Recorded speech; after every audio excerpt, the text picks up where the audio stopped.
Tingginya kuantitas polutan plastik di Bali turut disayangkan oleh pelaku seni Made Bayak. Menurutnya, permasalahan sampah plastik tentu dapat ditanggulangi dengan berbagai cara, salah satunya melalui edukasi manajemen sampah berbasis seni seperti plastikologi. Disinggung terkait kondisi polutan plastik di Bali, seniman Made Bayak mengaku prihatin sebab sungai dan wilayah-wilayah perairan lainnya merupakan situs-situs yang begitu disucikan di Bali. Meski disucikan, sangat disayangkan jika situs-situs tersebut ternoda secara fisik bahkan telah menjadi tempat sampah alami. Untuk itu, sebagai seorang seniman, Made Bayak tergerak untuk memberikan kontribusi dalam memulihkan kembali kondisi alam Bali melalui proyek seninya, yakni plastikologi.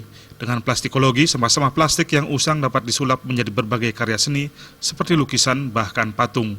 Menurut Made Bayak, meski pemanfaatan sampah plastik berbasis seni tersebut tidak serta-merta mengurangi jumlah sampah plastik secara nyata, namun nilai edukasinya dapat mengubah cara pandang masyarakat, terutama generasi muda, dalam menyikapi sampah plastik.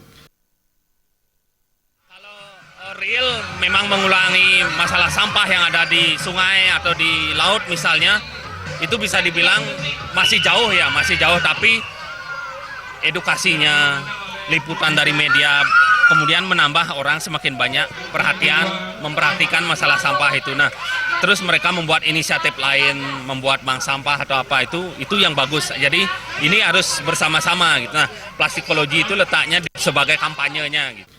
Made Bayak berharap ke depannya pemerintah dan masyarakat dari berbagai profesi dapat bekerja sama untuk menanggulangi sampah-sampah plastik yang terlanjur mencemari alam, baik melalui plastikologi atau bahkan cara-cara inovatif lainnya.